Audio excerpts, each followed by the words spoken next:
Oras na naman para sa sulit na smartphone. Alam mo, hindi lahat ng phones bagay sa lahat kasi iba-iba tayo. May mahilig sa camera, may priority ang gaming at meron ding gusto lang ng simple at smooth na phone na walang kaartihan. Kaya sa video na to, hindi lang tayo basta-basta magko-compare ng specs. Iisa-isahin natin kung anong phone ang pinakasulit depende sa needs mo. At lahat ng to under 20k lang. Pwede kasing maganda ang specs pero kung hindi bagay sa lifestyle mo, hindi rin talaga sulit, di ba?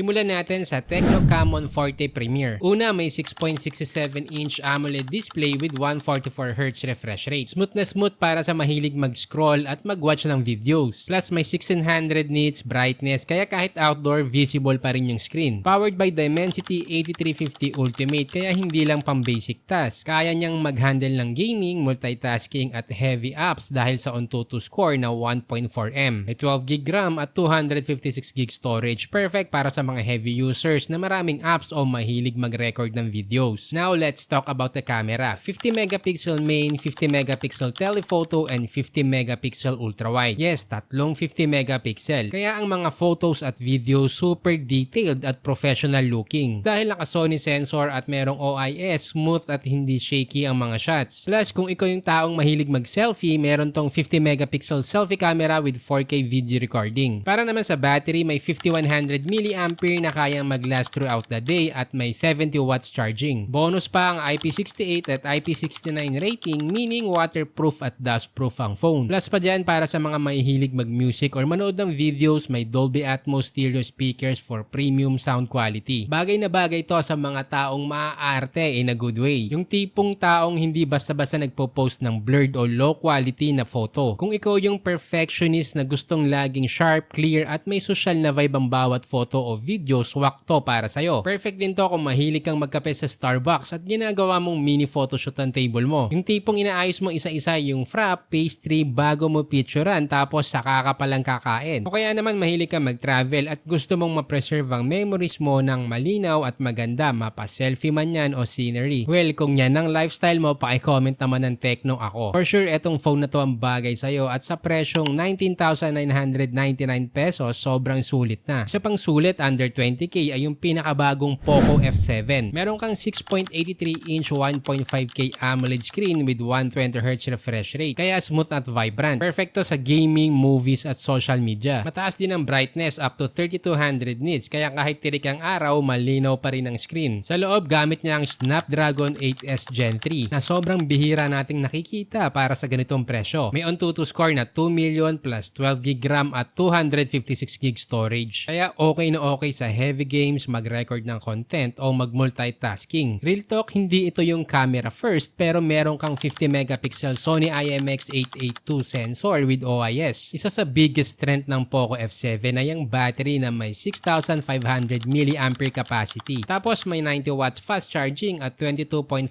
watts reverse charging para kung gusto mong mag-charge ng ibang device like earphones. Premium din ang features kaya solid sa audio-visual experience. Meron ka ring IP68 and dust water resistant so safe pa rin kahit medyo nabasa. Hindi man siya yung full flagship chip pero gamit ang Snapdragon 8S Gen 3 at 12GB RAM kaya niyang mag-handle ng heavy games nang stable basta nakaayos lang ang settings mo. Pero ang pinaka nagustuhan ko, hindi siya mukhang pang gaming. Walang RGB, walang flashy design, minimalist at professional ang itsura. Kaya kung gusto mo ng malakas ang performance pero hindi halatang panglaro ang phone mo, eto na yon. Yung may vibe siya na pang office, pang meeting tapos biglang beast mode pag in-game. Kaya kung gamer ka na may sense of style, gusto mo ng power pero ayaw mo ng mukhang pambata o mukhang laruan, well, mag Poco F7 ka na sa presyong 19,499 pesos. At syempre, nandito rin ang nating Phone 3a. Meron siyang 6.67-inch AMOLED display with 120Hz refresh rate kaya smooth from scrolling to swiping apps. Gamit niya ang Snapdragon 7S Gen 3. Hindi man pang heavy gaming pero stable, efficient at reliable. Sakto pa rin to para sa multitasking, content creation at casual games. Pero ang pinaka-selling point yung software mismo. Kasi clean, smooth at walang kalat. Meaning walang ads, walang bloatware, walang kung ano-anong app na hindi mo naman kailangan. Halos iPhone level lang feel ng UI. Kaya kadalasan ito yung pinipiling ng mga